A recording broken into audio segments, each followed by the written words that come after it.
And now, please welcome Breakthrough Prize co-founder and CEO of 23andMe, Anne Wojcicki, and the legendary Glenn Close.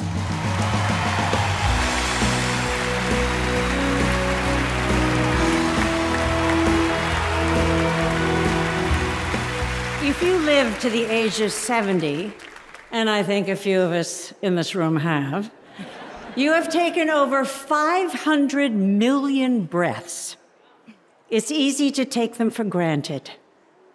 But each is a delicately choreographed cellular dance. And in cystic fibrosis, the dance is out of step. Until recently, cystic fibrosis could not be treated, only managed.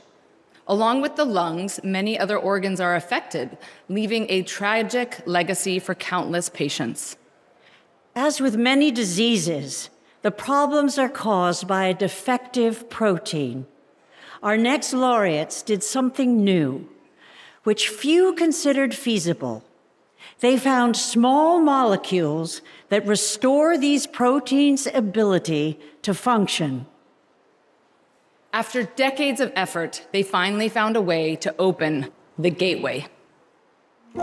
Every breath is precious. To see a life cut short is heartbreaking. People with cystic fibrosis often didn't make it past the prime of life.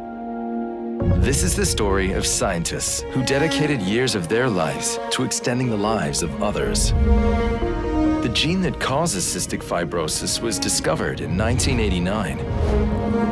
On cells lining the lungs and other organs, there is a vital gateway. In cystic fibrosis, these gateways are often missing or broken. But what if we could find a molecule that could fix these gateways? People called it science fiction. No drug molecule of that kind had ever been found.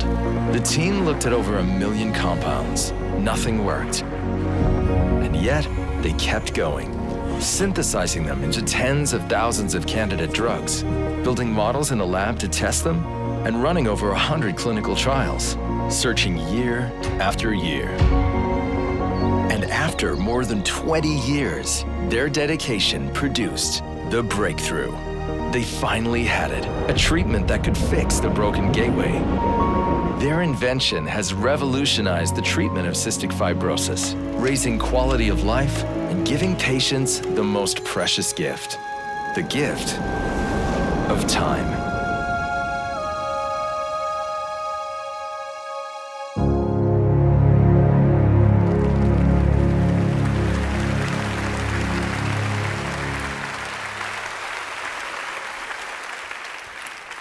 For many cystic fibrosis patients, this treatment has been a life changer, radically reducing hospitalizations, lung transplants, and mortality for many people suffering from the disease. Often, socioeconomic status has profound implications in patient outcomes.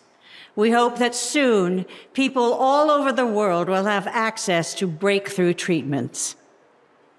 We would now like to welcome Margaret Casalina to tell the story of how cystic fibrosis and our laureates changed her life.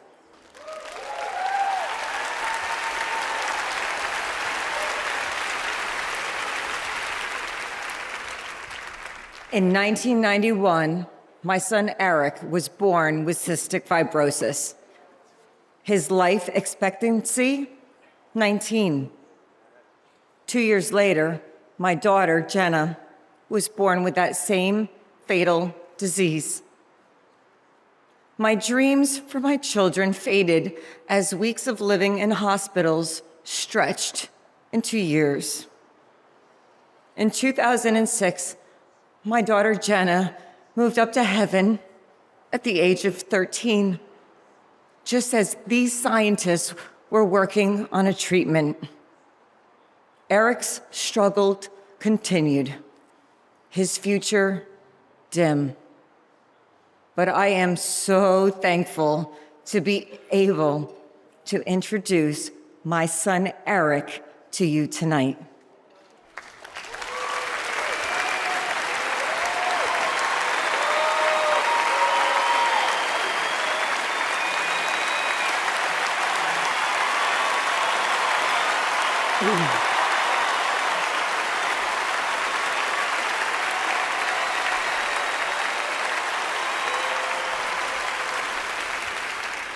Thank you, Mom. Living with cystic fibrosis means fighting for each breath, questioning, did I fight hard enough to see tomorrow?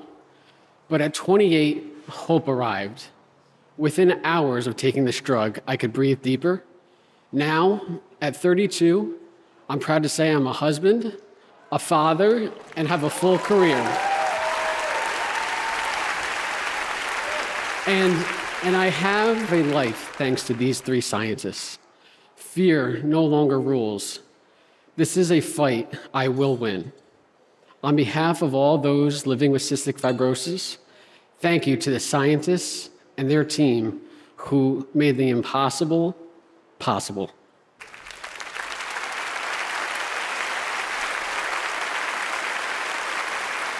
For developing life-transforming drug combinations that repair defective channel protein in patients with cystic fibrosis. The Breakthrough Prize in Life Sciences go to Paul Negulescu, Sabine Adida, and Frederick Van Goor.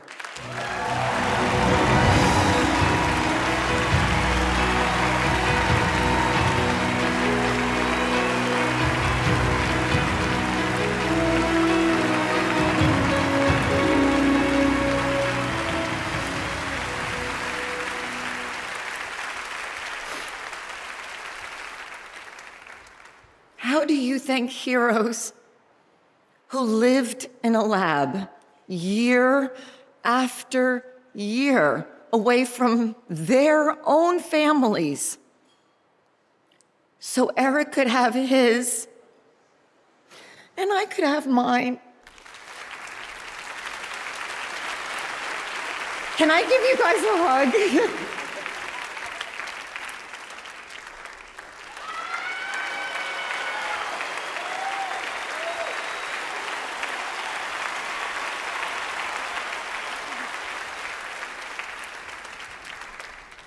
Margaret, I don't think you need any advice on how to say thank you.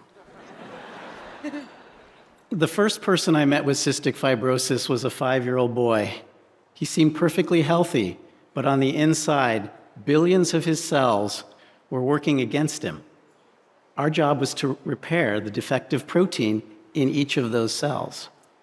Many thought this was impossible. After all, there are a lot of cells and a lot of proteins. But inspired by that boy, and families like Margaret's, we invented medicines that corrected these defective proteins. We would like to acknowledge all of colleagues and the physicians and people with cystic fibrosis who volunteered for clinical trials, as well as our families for their love and support. We would like to also remember our friend, mentor, and project leader, Peter Krutenhuis, who sadly passed away from a rare disease. For the patients who do not respond to these life-changing medicines, we continue our search for you. Our current research builds on the genetic therapy breakthrough prize laureates from previous years. This is a truly remarkable example of how scientific breakthroughs can pave the way for what's possible in people's lives. Thank you.